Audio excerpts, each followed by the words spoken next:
प्रशांत कोरटकर विरोधामध्ये अब्रू नुकसानीची नोटीस ही पाठवण्यात आलेली आहे। इंद्रजित सावंतांचे वकील असीम सरोदे यांच्याद्वारे ही नोटीस पाठवण्यात आलेली आहे। कोरटकरने जामीन अर्ज दाखल करताना कोर्टामध्ये खोटी माहिती दिल्याचा आरोप आता करण्यात येतो। येत्या 7 दिवसांमध्ये नोटीसीला उत्तर देण्याची मागणी देखील करण्यात आलेली आहे।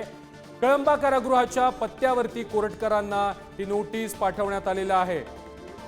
इतिहास अभ्यासक इंद्रजित सावंत यांच्या वकिलांनी प्रशांत कोरटकर यांना ही नोटीस पाठवलेली आहे।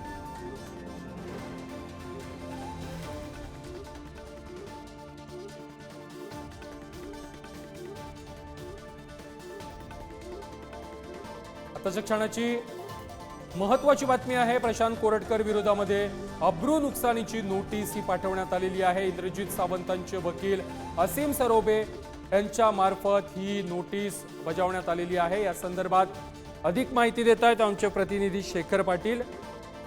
शेखर, इंद्रजित सावंत यांच्या माध्यमातून आता अब्रू नुकसानीची नोटीस ही कोरटकर यांना बजावण्यात आलेली आहे। बरोबर आहे। काही वेळापूर्वीच ही नोटीस जी आहे ती आता प्रशांत कोरटकर यांना पाठवण्यात आलेली आहे।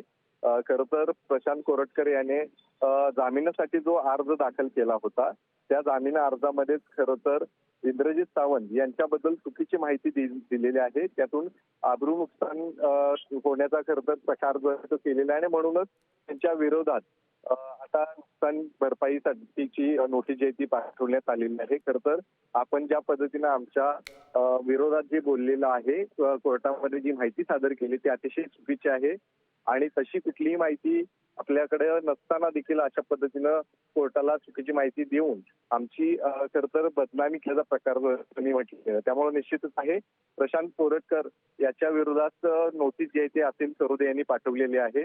कोल्हापुरातील कळंबा न्यायालय जे आहे, कळंबा कारागृह जे आहे त्या कारागृहाच्या पत्त्यावरतीच प्रशांत कोरटकर याला नोटीस जी आहे ती पाठवण्यात आली। त्यामुळे निश्चितच पुढच्या 7 दिवसांमध्ये त्या संदर्भातला खुलासा जो आहे तो कोरटकर यांनी करावा आणि इंद्रजित सावंत यांची माफी जी आहे ती मागावी, अन्यथा आम्ही पुढील न्यायालयीन प्रक्रियेला आणि कारवाईला प्रोसेस करू अशा पद्धतीची ही नोटीस आहे। त्यामुळे निश्चितच आहे त्या नोटीसीला आता कशा पद्धतीनं उत्तर जे आहे ते कोरटकर देणार हे देखील पाहणं गरजेचं आहे।